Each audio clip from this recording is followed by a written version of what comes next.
difference between Planet O and Planet One is actually thanks, but no thanks. Like I was kind of getting ready to leave. 8 months of windsurfing and reading books and drinking wine. What was the most challenging part of getting things off the ground, and how long did it take? Welcome everyone to the next episode of In China Between Meetings with your host Marian Danka. I'm super excited to have a special guest today. There were a lot of buzz and rumors around opening a new space which is called Planet One, and I'm thrilled to have the founder of the space, Eric Oetting. Thank you for joining me. Thank you, Marian. So the first question would be simple one, but probably it takes a little bit more time to explain. What happened before Planet One? Where did you work? What businesses you started? How many you failed? Are there any still alive and successful? Yeah, good question.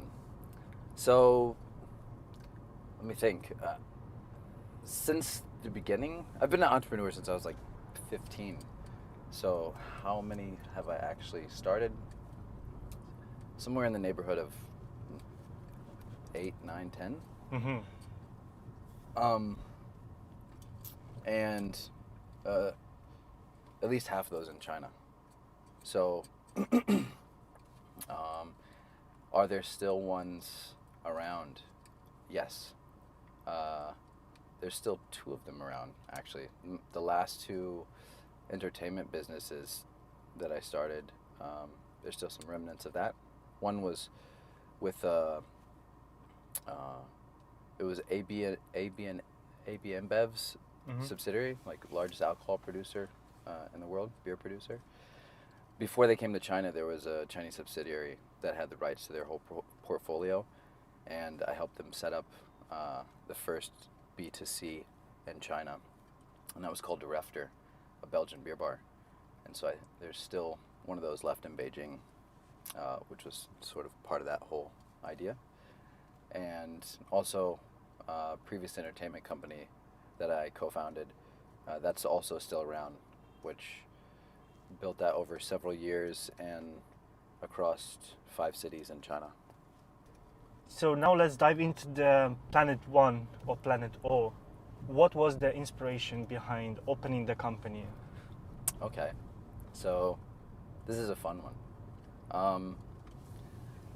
Actually, I just had a really difficult experience with my previous company, and I had left China, and I spent some time in the Philippines sort of decompressing the experience and what I was going to do next. And after 8 months of windsurfing and reading books and drinking wine, I decided that I had clarity and that I was going to exit China. And so I came back with a plan to just pack things up and finish things off and make an exit. And I wasn't back for 2 weeks, and then I received a call from Macquarie Bank, and they said, "Hey, do you remember when you approached us like 10 years ago with your entertainment concept? Would you be willing to meet and have a discussion?" And I said, "Okay, this is kind of interesting, but sure." So we met, and they said, "So we really like your entertainment concept. Would you be willing to build across 13 of our shopping malls, and we'll give you half the money?" And I was like, wow, thanks, but no thanks. Like I was kind of getting ready to leave. And they were like quite persistent, and at the time real estate developers still actually were desperate to find ways to drive traffic because e-commerce had eaten up their businesses. And so they were really persistent and tried to talk me into it. And we had several meetings.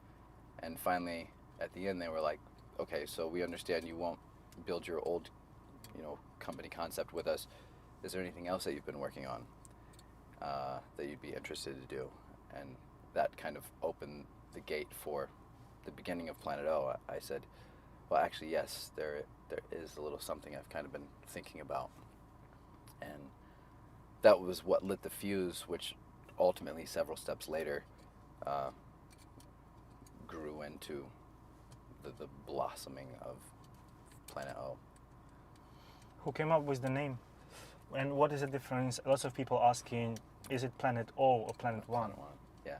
So actually, the name Planet O was kind of more of a placeholder that we just sort of started out the PPT on. O is just for my last name, Oetting. So we just kind of, put it on there, Planet O. And during the whole process and fundraising pitches and stuff, we called it Planet O. And it stuck. It just kind of stuck. Mm-hmm. So, and this is also the parent company which, does all the transactions globally with all of our different partners and stuff. This is, how we house the IP and do all this. So, and the difference between Planet O and Planet One is actually, Planet One is the location. And it's just the location. Once we did our JV with NetEase, so they wanted to also add something to the name. So we added the NE for NetEase. So it's Planet O plus NetEase. It's Planet One. So that's actually the name of the joint venture company between Planet O and NetEase. And continue this topic, NetEase, what is the role? You mentioned this is a JV. Why are they interested in this space? So when part of the DNA of Planet O is about collaboration and taking all these different components of, the best experiences and the best tech and, bringing them all together in one space. So during that process, I also wanted to find the best content, and Beat Saber at the time was really hot, or at least it had started to be really hot. And so I contacted them and I asked them if they wanted to have a gateway into the China market, because I'm planning to launch this center and we could collaborate. And they said, oh, that'd be great, but actually we already have a partner. It's NetEase. And I said, great, would you mind putting me in touch, because I'd like to have your content anyways.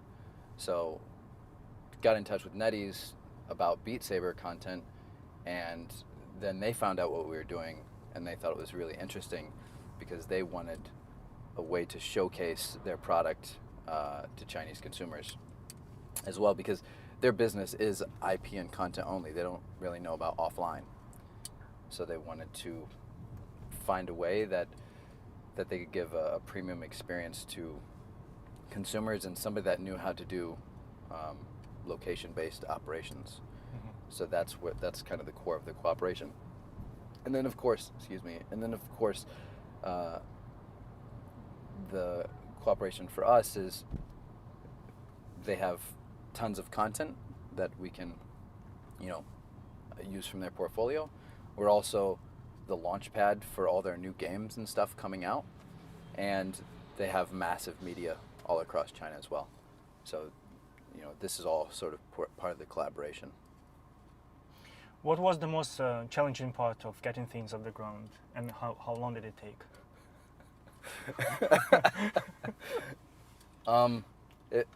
It was quite like a long runway from beginning until launch, because it began, this whole thing, in 2016. That's when Macquarie Bank had contacted me, and so it started me on that path of developing the Planet O concept.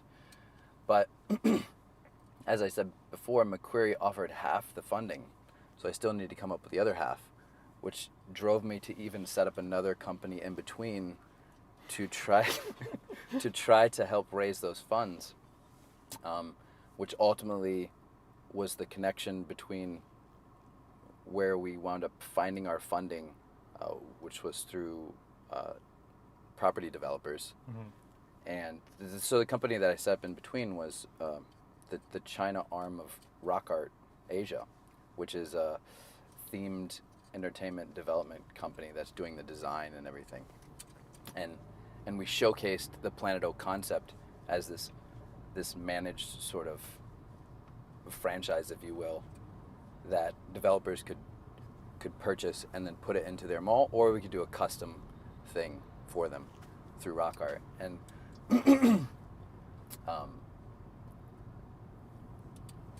that took a process of like a year and a half from that point to getting to the point where we actually ran into somebody that said, hey, actually, instead of just a project, I'm interested in the whole thing. So they kind of took over the place of McQuarrie and wanted to go in directly and help us with full funding. So, which was Oetting Group, the hypermarket group, which also it's massive actually. I think they own something like 1,500 companies globally, which the Oetting Group itself, an arm of that is Oetting, which had like 400 properties, shopping malls globally, which is the one that ultimately like made the investment in us. So this took a couple years. That was like 2018, so 2 years later. And then from 2018, we started moving on getting the location and everything in place. And it took quite a while to nail down the location, because we had also found several locations and then went through negotiations with them, which took several months. And on more than one location, we got to the end, and then because real estate developers were changing rapidly, because they're all in such pain, that they would just cut the entire executive board. And so everybody that we were dealing with was gone. You need to build it from scratch. Yeah. So it happened on more than one occasion. And then coronavirus hit, so with like another, several months of delay. And then I was also stuck out of the country. So, but we kept moving it along the whole time. Actually, our deals with NetEase and Formula One were both signed during the coronavirus outbreak, and I was stuck in the Philippines while we finished those deals. That was 2019. 2020. 2020. Yeah, beginning of 2020. So basically, it took 5 years from idea to launch. Yes. Oh, that's a ride. Yes. What's Planet One today? So for those who doesn't know and never heard about the place, can you just introduce what you can do, why you need to go there? Yeah. So Planet One is our flagship location. So it's the first location-based entertainment hub of Planet O. And what we do there is a lot of things actually. But we begin with gaming. And what's really special about the gaming experience that we have is we have a mixed reality, or like an XR experience. We capitalize on the spectator element of gaming. So now, and especially with high-tech gaming, so virtual reality and augmented reality, this sort of thing, instead of it just being a one-directional sort of experience for the user, it now becomes a holistic experience. So the spectator, the audience, can also join in the game by seeing you in third-person perspective while you are immersed in first-person perspective. So to simplify that, it's sort of like if you were watching a soccer game or a football game, if you could imagine the camera angle was of people just looking at their feet and like kicking the ball, and it was jumping from camera angle to camera angle of each player, like 30 different people's feet jumping around, you'd have no idea what was going on. But instead, the way that we film a game is the pitch, and you see everybody out on the field running together. It makes a lot more sense because you can experience the game like that. So that's what we do for high-tech gaming. And And then we also have all other sorts of things running around this ecosystem, immersive events, art and maker oriented activities, and education. Yeah. That's pretty cool. If you haven't, guys, been to the place, you need to visit definitely. Next one, about how do you make money? What's the business model behind the space? So this is a good question as well. We actually have a rather complex business model, but on the surface, it seems pretty straightforward. You walk in, you buy a ticket, you go in and you play games, have food and beverage. But we also, on our other layers, we collaborate with technology companies to bring IP and hardware to China, for one. So we act as a gateway for those companies. Also collaborating with companies that are in China already, but looking for a showcase to their consumers. So let's talk about like a computer company, for example, that has currently, they have 90% of their commerce online. So all their sales are online, but maybe 10% are coming from their offline locations. But they have a ton of overhead. They have these installations in shopping malls, which don't make any money, but they need to have it there just so people can come in and see their product.